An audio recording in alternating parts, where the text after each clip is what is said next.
Was I supposed to wait for action? Toko, you need to be a better actor. I'm kidding. I'm kidding.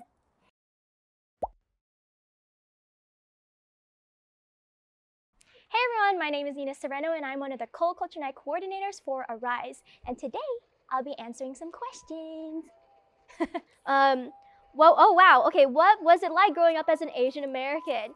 So I used to live in Boston, so that's Massachusetts, and there's not generally a lot of like Asians who are there, let alone like Filipinos there.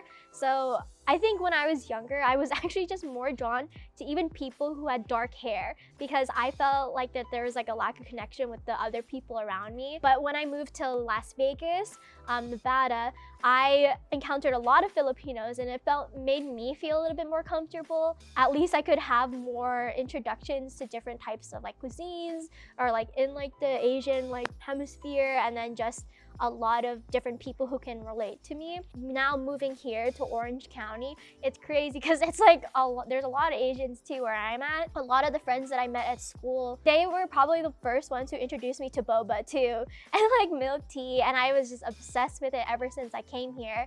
So those little things just kind of built upon like me with those little experiences, but it definitely like grew over time as I obviously felt more comfortable being around like Asian Americans, and so now I feel like I have a lot of knowledge and I associate more with that I guess community more. I think it's cool too because I also feel like social media and just being like a creative is also a good introduction to being Asian American, because there's a lot of people who share like their experiences through documentaries. Like if you see Vice Media, or you like even think of simple like really funny creators like Wong Fu Productions, there are all these people who are online that also played an influence of me being Asian American. And so even if maybe I wasn't connected right away growing up to like the Asian community, I had those influences for years, being like watching them online. So that's kind of like how my Asian American like experience has gone so far.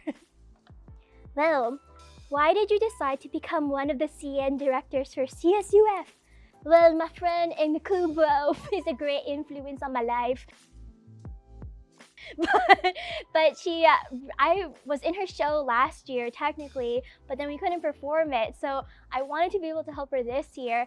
And what was kind of the nice thing too that I wanted to experiment with was doing a web series, because I also wanted to kind of expand my editing like kind of process, because most of the time I just edit like my own like little YouTube videos or some of my B-roll for like food vlogs. But then this was kind of different because now we have the element of like audio, thinking of the whole production like schedule, or even planning with like different shots and different angles, and that's something that I wanted to experience at some point of my life. So all in all, I think this was like a really great like kind of show and big shebang for Amy and I before we graduate too. So we have one major project and we're gonna like skyrocket and make it successful. Besides working on CN stuff, what else are you involved in? Well, I have a food blog called Cycle Food. And that's what I occupy most of my day with, trying to be online, creating food, eating food, and then documenting it. So it's pretty fun, and I think it's been skyrocketing ever since quarantine started. Oh no, this is bad. If chicken no longer existed, what would you do? I would cry. I remember when I was younger, someone said, what happens if you would be vegan? And I like straight up started crying because I was just the imagination that I could no longer eat chicken. If chicken didn't exist, I would make my own chicken. Like, you know how they have those plant-based chicken? So I'll probably do that. Because they got like plant-based dino nuggets. I'm gonna save the world. If the zombie apocalypse happened, what would be your weapon of choice? I want to be like Sword Art Online or something, like the anime where they have the swords, and I have the double-edged sword. So I have the long like rods or like the batons to like play and do the baton twirling, and I used to like toss it up in the air. Maybe that's also why I want to do like the double-edged sword as like my zombie apocalypse weapon of choice, so then I can fight it. What are some ways that you like to stay connected to your Asian roots? Well, I will say food is a big thing because it's the comfort food. And like, if you guys don't know, I'm Filipino American, but then there's a lot of like Southeast Asian elements that are the same, like with Thai food or if it's like Malaysian foods. And then also, I do go back to the Philippines from time to time.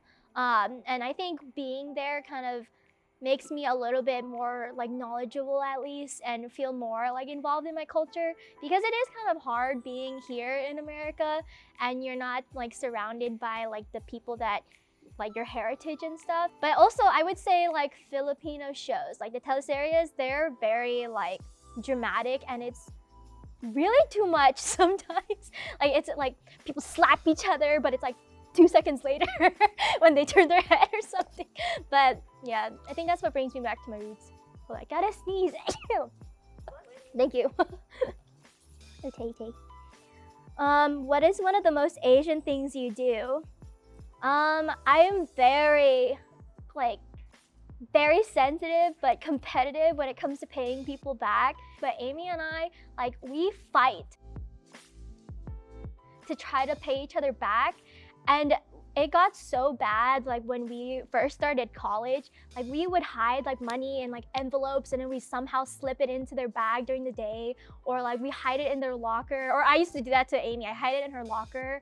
Or if I happened to be in Amy's car, I'd slip it in like one of the little like crevices of the car so she wouldn't notice it right away, and then she finds it later on. Yeah, I think that's like the most Asian thing. I mean, there's so many other things, but I think the mindset of like paying people back was like such a perfect example of what like I think I do. What is one of your favorite Japanese / Tagalog words or phrases? This is actually in the show. For a Japanese word that was in the show, I wanted to play a joke on kawaii and kwai, because that's like kawaii is cute and kwai is scary. And so I remember when I was first learning Japanese, because I used to take Japanese classes, those words just like stuck to my head forever. And so I used to like play around and call people kawaii, but it's not like I was calling them kawaii or something. So that's one of my like kind of favorite like play on words. And then Tagalog words, matutulog ka na, that means it's time to go to bed. And I'm like, yes, that's right. I want to go to sleep. So whenever those words ring in my ears, I'm like, it's my mode. All right, thank you guys so much for watching our story with me, Nina Sereno. Don't forget to follow our Instagram account at Arise2021. Well, I'll see you guys later. Bye.